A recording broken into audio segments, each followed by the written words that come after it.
తొలిపలుకు channel కి స్వాగతం. నేను జ్యోతి. నేటి ముఖ్యాంశాలు చూద్దాం. అనంతపురంలో వైఎస్ జగన్ పర్యటన. వివాహ రిసెప్షన్ కు హాజరైన మాజీ సీఎం. వడోదర రోడ్ షోపై ప్రధాని మోదీ స్పందన. ప్రజల ఆశీర్వాదాలు ఎంతో ప్రత్యేకం. సీఎం విజయ్, నేను, స్పీకర్ ఒకే కాలేజీ.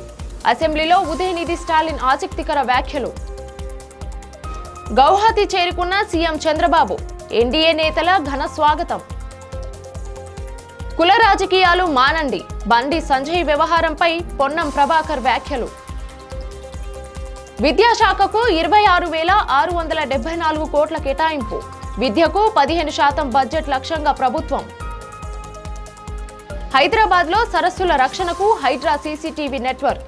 264 సరస్సుల్లో 900 కెమెరాలు. నర్సుల సేవలకు గౌరవం. ఫ్లోరెన్స్ నైటింగిల్ అవార్డులు ప్రదానం చేసిన రాష్ట్రపతి ద్రౌపది ముర్ము. ధాన్యం, మొక్కజొన్న కొనుగోళ్లపై జిల్లా కలెక్టర్లతో CM Revanth Reddy video conference. HAM ప్రాజెక్టుల పురోగతిపై సచివాలయంలో సమీక్ష. నాణ్యమైన రహదారులపై ప్రభుత్వం దృష్టి. NEET paper leak. కేంద్రంపై కేటీఆర్ తీవ్ర విమర్శలు. పరీక్ష నిర్వహణ వైఫల్యమే కారణమని ఆరోపణ.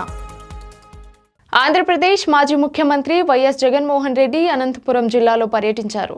ఎమ్మెల్సీ మధుసూదన్ కుమారుడు చైతన్య మిత్ర, వైసీపీ నేత పామిడి వీర కుమార్తె బోయా లిఖిత వివాహ రిసెప్షన్ కు హాజరయ్యేందుకు వచ్చిన జగన్ కు హెలిప్యాడ్ వద్ద వైసీపీ శ్రేణులు ఘన స్వాగతం పలికారు.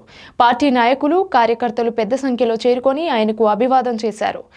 జగన్ పర్యటనతో అనంతపురం జిల్లాలో రాజకీయ సందడి నెలకొంది. వివాహ వేడుకలో పలువురు పార్టీ ముఖ్య నేతలు కూడా పాల్గొనే అవకాశం ఉన్నట్లు సమాచారం. గుజరాత్లోని వడోదరాలో జరిగిన రోడ్ షోపై ప్రధాని నరేంద్ర మోదీ స్పందించారు.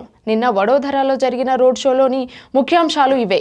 ప్రజల ఆశీర్వాదాలు ఎప్పుడూ ఎంతో ప్రత్యేకమైనవి అంటూ పేర్కొన్నారు.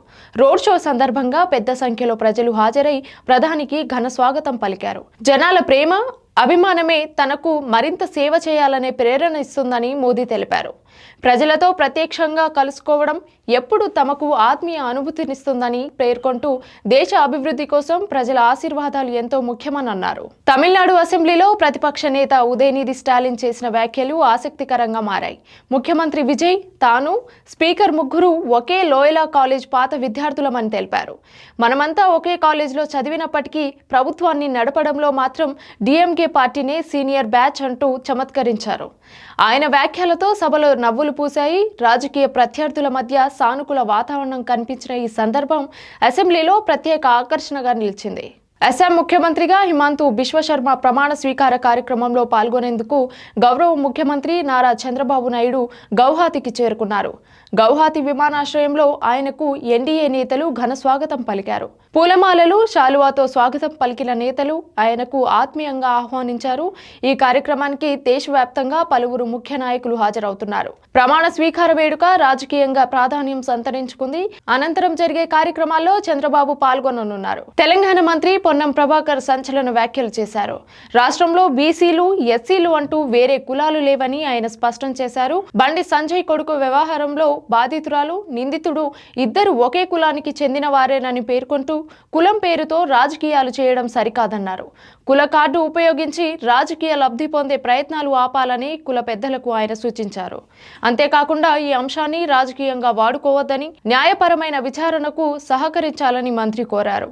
ఆయన వ్యాఖ్యలు రాజకీయ వర్గాల్లో చర్చనీయాంశంగా మారాయి. రాష్ట్ర బడ్జెట్లో విద్యాశాఖకు 26,674 కోట్లను కేటాయించినట్లు ప్రభుత్వం ప్రకటించింది. విద్యా కమిషన్ సూచించినట్లుగా విద్యకు మొత్తం బడ్జెట్లో 15% కేటాయించే లక్ష్యంతో ముందుకు సాగుతున్నట్లు ముఖ్యమంత్రి రేవంత్ రెడ్డి తెలిపారు. భవిష్యత్తులో దశల వారీగా నిధులను పెంచుతూ విద్యారంగానికి అత్యధిక ప్రాధాన్యత ఇవ్వనున్నట్లు ప్రభుత్వం స్పష్టం చేసింది. పాఠశాలలు, ఉన్నత విద్యా సంస్థల అభివృద్ధి, మౌలిక వసతుల బలోపేతానికి ఈ నిధుల వినియోగించనున్నట్లు అధికారులు పేర్కొన్నారు. విద్యా వ్యవస్థను మరింత బలోపేతం చేయడమే లక్ష్యంగా ప్రభుత్వం చర్యలు చేపడుతోంది. హైదరాబాద్ లో సరస్సుల సంరక్షణ కోసం హైడ్రా బలమైన సర్వైలెన్స్ వ్యవస్థను ఏర్పాటు చేసింది. సరస్సులను మట్టితో నింపి ఆక్రమించే ప్రయత్నాలను అడ్డుకునేందుకు ప్రత్యేకంగా పర్యవేక్షణ చర్యలు చేపట్టింది. నగరంలోని 264 సరస్సుల వద్ద మొత్తం 900 సీసీటీవీ కెమెరాలను ఏర్పాటు చేశారు. ఈ కెమెరాలని హైడ్రా కార్యాలయంలోని సర్వర్కు అనుసంధానించి ప్రధాన కార్యాలయం నుంచే నిరంతర పర్యవేక్షణ చేసే విధంగా వ్యవస్థను రూపొందించారు. ఈ సీసీటీవీ నిఘా వ్యవస్థను సోమవారం హైడ్రా కమిషనర్ ఏవి రంగనాథ్ ప్రారంభించారు. సరస్సుల రక్షణలో ఇది కీలక అడుగుగా అధికారులు పేర్కొన్నారు. అంతర్జాతీయ నర్సుల దినోత్సవం సందర్భంగా రాష్ట్రపతి భవన్లో నిర్వహించిన ప్రత్యేక కార్యక్రమంలో 2026 సంవత్సరానికి సంబంధించిన నేషనల్ ఫ్లోరెన్స్ ఇంటింగెల్ అవార్డులను నర్సింగ్ సిబ్బందికి రాష్ట్రపతి ద్రౌపది ముర్ము ప్రదానం చేశారు. ఈ సందర్భంగా రాష్ట్రపతి మాట్లాడుతూ నర్సింగ్ సిబ్బంది అత్యున్నత సేవా ప్రమాణాలకు ప్రతీకగా నిలుస్తారని, అత్యంత క్లిష్టమైన పరిస్థితుల్లో కూడా రోగులకు నాణ్యమైన వైద్య సేవలు అందిస్తూ కీలక పాత్ర పోషిస్తున్నారని పేర్కొన్నారు. ఆరోగ్య సంరక్షణ వ్యవస్థలో నర్సుల సేవలు అసాధారణ మైనవని ఆమె ప్రశంసించారు. ప్రజల ఆరోగ్యం, సేవాభావం, అంకితాభావం ద్వారా వారు దేశానికి గొప్ప సేవ అందిస్తున్నారని రాష్ట్రపతి తెలిపారు. రాష్ట్రంలో వరి ధాన్యం సేకరణ, మొక్కజొన్న కొనుగోళ్లపై ముఖ్యమంత్రి రేవంత్ రెడ్డి జిల్లా కలెక్టర్లతో వీడియో కాన్ఫరెన్స్ నిర్వహించారు. ఈ సమీక్షలో పంట కొనుగోలు ప్రక్రియ సజావుగా జరిగేలా చర్యలు తీసుకోవాలని సీఎం అధికారులను ఆదేశించారు. మంత్రులు తుమ్మల నాగేశ్వరరావు, ఉత్తమ్ కుమార్ రెడ్డి, కోమటిరెడ్డి వెంకటరెడ్డి, సీతక్క, ప్రభుత్వ ప్రధాన కార్యదర్శి కె రామకృష్ణారావు, ఎంపీ వెం నరేందర్ రెడ్డి ఉన్నతాధికారులు హాజరయ్యారు. అలాగే వివిధ జిల్లాల కలెక్టర్లు కూడా వీడియో కాన్ఫరెన్స్ లో పాల్గొన్నారు. రైతులకు ఎలాంటి ఇబ్బందులు లేకుండా కొనుగోలు ప్రక్రియ వేగవంతం చేయాలని సీఎం స్పష్టం చేశారు. తెలంగాణ రాష్ట్ర రహదారుల అభివృద్ధిలో భాగంగా చేపట్టిన హ్యామ్ ప్రాజెక్టుల పురోగతిపై సచివాలయంలో సుదీర్ఘ సమీక్ష నిర్వహించారు. రాష్ట్ర వ్యాప్తంగా 6092 కిలోమీటర్ల పొడవున 34 ప్యాకేజీలుగా జరుగుతున్న రహదారి పనుల నాణ్యత, టెండర్ ప్రక్రియపై సమగ్రంగా చర్చించారు. దేశవ్యాప్తంగా ఎన్హెచ్ఏఐ మరియు ఇతర రాష్ట్రాల్లో అమలవుతున్న హ్యామ్ మోడల్ వివరాలను అధికారులు ఈ సందర్భంగా వివరించారు. అంతర్జాతీయ పరిస్థితులు, యుద్ధ ప్రభావంతో బిటుమెన్ ధరలు పెరగడం వల్ల నిర్మాణ వ్యయంపై ప్రభావం పడిందని అధికారులు తెలిపారు. నాణ్యమైన రహదారుల ద్వారా రాష్ట్ర అభివృద్ధి వేగవంతం చేయడమే లక్ష్యమని అధికారులు స్పష్టం చేశారు. తదుపరి నిర్ణయాలపై ముఖ్యమంత్రి రేవంత్ రెడ్డితో చర్చించనున్నారు. నీట్ ప్రశ్నాపత్రం లీక్ ఘటనపై బీఆర్ఎస్ వర్కింగ్ ప్రెసిడెంట్ కేటీఆర్ కేంద్ర ప్రభుత్వంపై తీవ్ర విమర్శలు చేశారు. పగలు రాత్రి కష్టపడి చదివిన విద్యార్థుల భవిష్యత్తులో కేంద్రం చెలగాటమాడిందని ఆయన ఆరోపించారు.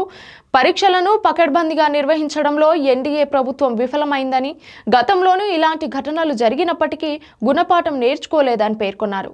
100కు పైగా ప్రశ్నలు ముందుగానే లీక్ కావడం వ్యవస్థలోని లోపాలను బయటపెడుతోందని అన్నారు. ఈ ఘటనతో దేశవ్యాప్తంగా లక్షలాది మంది విద్యార్థులు, తల్లిదండ్రులు మానసిక క్షోభకు గురయ్యారని తెలిపారు. వెంటనే ఉన్నత స్థాయి దర్యాప్తు చేపట్టి బాధ్యులపై కఠిన చర్యలు తీసుకోవాలని ఆయన డిమాండ్ చేశారు. ఇది ఇవాల్టి బులెటిన్ అప్డేట్స్. మరొక బులెటిన్తో మళ్ళీ కలుద్దాం. చూస్తూ ఉండండి తొలి పలుకు న్యూస్.